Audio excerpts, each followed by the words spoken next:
Finance Minister Tito Mboweni is assuring government employees that wage negotiations are underway. However, public servants will only receive marginal increases over the next 3 years. Mboweni says government cannot afford more substantial increases. Let's get a reaction to that from Public Servants Association's Ruben Maleka. Very good morning to you. What is your response to what Tito Mboweni said, and how will this play out in today's negotiations? Look, first of all, let me say we note the fact that Tito essentially said that he'll be willing to enter in a 3-year wage deal with the unions. That is an indication that he's not going to come to the PSCBC empty-handed. He knows that he needs to negotiate, but we can see here right now say that we are not going to enter into any long-term agreement with the employer. They are not trusted. We have seen, we have struggled, we are still struggling with implementation of Resolution 1 of 2018 salaries of last year. So we are prepared today to table the demands.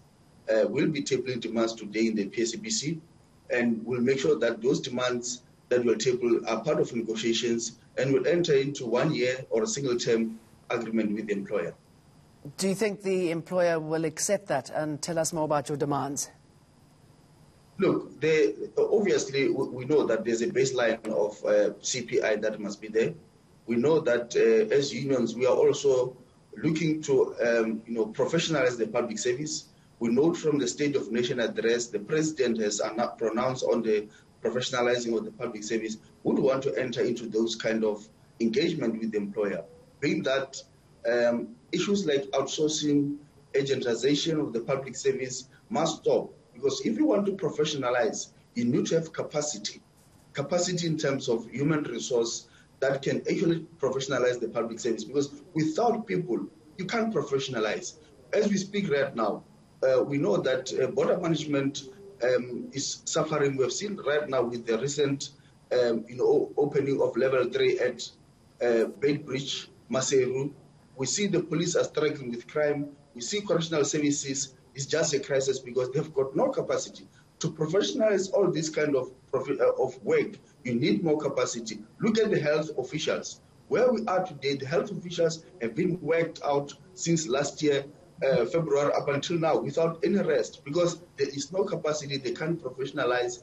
And you go to the extent of saying, where is NHI? Those are the issues that we're going to bring on the table to make sure that the public services professionalize. No security officials and cleaners are working for tenders, they are working now for the public service. That is what the public service that we want to see, and we are going to make those demands today. Okay, so how does this play out in tackling the public wage bill? We know that it is a problem for government. We know that government has been told it has to tackle it by IMF and other bodies. So how do you balance what the government's got to do with the fact that many public servants are also calling for above-inflation increases? I mean, that surely is just not going to work.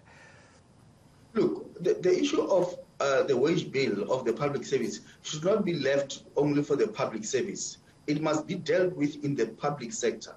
Because, when people talk about the wage bill, they look at public servants, but they forget that there are SOEs.